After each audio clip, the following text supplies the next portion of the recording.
Hello دوستو، السلام علیکم۔ آج کی ویڈیو میں آپ کا پھر خیر مقدم ہے۔ آج ہم ٹاپک لے کر حاضر ہوئے ہیں، اس کا نام ہے میر شیر علی افسوس۔ آئیے دوستو ٹاپک شروع کرتے ہیں ہم اپنا۔ میر شیر علی افسوس، ان کا تعلق فورٹ ولیم کالج سے رہا ہے۔ تو افسوس کا نام کالج کونسل کی کارروائیوں میں میر شیر علی افسوس درج ہے۔ گلشن اخلاق میں میر شیر علی افسوس کے بیٹے سید علی نے ان کا نام شیر علی جعفری لکھا ہے۔ افسوس کے آبا و اجداد کا وطن خاف تھا، کسی زمانے میں وہ ہندوستان آئے تھے۔ افسوس کے والد کا نام سید علی مظفر خان اور دادا کا نام میر غلام مصطفیٰ تھا۔ یہ پوائنٹ امپورٹنٹ ہے کہ اب ان کے آبا و اجداد کا وطن جو تھا وہ خاف تھا، خاف سے ہندوستان آئے۔ افسوس کے والد کا نام سید علی مظفر خان تھا اور دادا کا نام میر غلام مصطفیٰ۔ ٹھیک ہے، دونوں امپورٹنٹ ہیں۔ افسوس کے والد اور دادا محمد شاہ بادشاہ 1719 سے 1748 تک کے زمانے میں نارنول سے دہلی آئے اور نواب عمدۃ الملک امیر خان انجام سے وابستہ ہوئے۔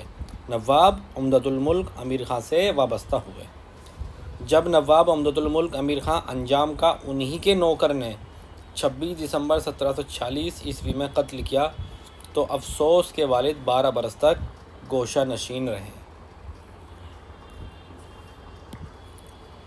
افسوس 1746 سے 1747 کے درمیان دہلی میں پیدا ہوئے ہیں۔ یہ 1746 سے 1747 کے درمیان دہلی میں پیدا ہوئے۔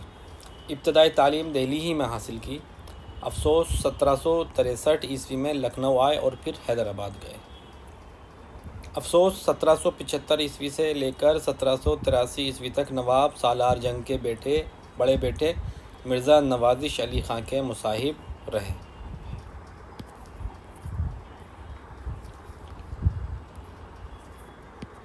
1784 عیسوی میں جب شہزادہ جواں بخت جہاں دار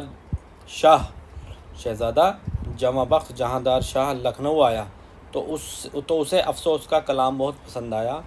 اس نے افسوس کو اپنی سرکار سے منسلک کر کے بعہدہ شاعری سرفراز کیا۔ کس نے؟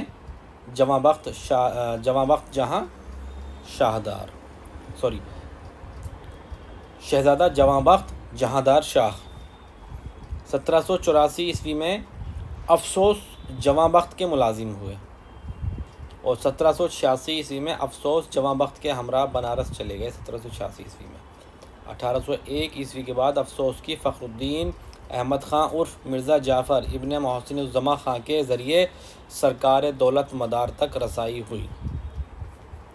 اکتوبر 1800 عیسوی میں ریزیڈنٹ کرنل اسکاٹ نے افسوس کو بلوایا اور ان کا کلام سنا اور انہیں اسی روز 17 اکتوبر 1800 عیسوی سے ہی کمپنی کا ملازم بنا دیا اور وہ کلکتہ کے لیے روانہ ہو گئے۔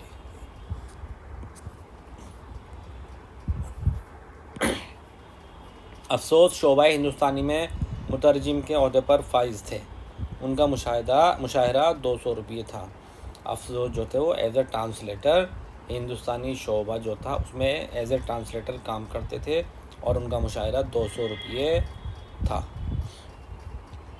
افسوس نے گلستان کا ترجمہ باغ اردو کے نام سے کیا 1802 عیسوی میں۔ امپورٹنٹ پوائنٹ ہے یہ باغ اردو، ٹھیک ہے۔ باغ اردو کس کی کتاب ہے؟ افسوس کی۔ باغ اردو کے بعد افسوس کو تصحیح کا کام سپرد کیا گیا، چنانچہ افسوس نے نثر بے نظیر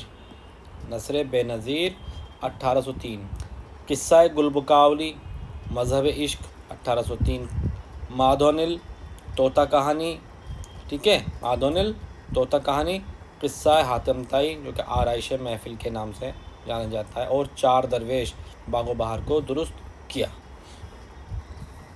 افسوس نے آرائش محفل جو کہ 1805 عیسوی میں شائع ہوئی کی تالیف کی اور مثنویات میر حسن کا دیباچہ بھی افسوس نے لکھا۔ امپورٹنٹ ہے یہ کہ جو مثنوی سحر البیان ہے اس کا دیباچہ کس نے لکھا ہے؟ شیر علی افسوس نے۔ سحر البیان کا دیباچہ شیر علی افسوس نے لکھا ہے۔ 1804 عیسوی میں کالج کونسل نے میر بہادر الحسینی کی جگہ افسوس کو میر منشی کے عہدے پر فائز کیا۔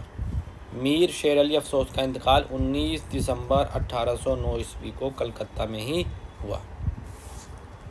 تو افسوس سے متعلق ایک دو سوال آ جاتے ہیں ہر ایگزام میں، تو اس لیے یہ کچھ پوائنٹس ہیں کہ جو کہ افسوس سے متعلق ہیں، آپ ان کو یاد کر لیں، تو انشاءاللہ افسوس سے متعلق جو بھی سوال ہوگا وہ اس سے مکمل ہو جائے گا۔ آج کی ویڈیو میں اتنا ہی، خدا حافظ۔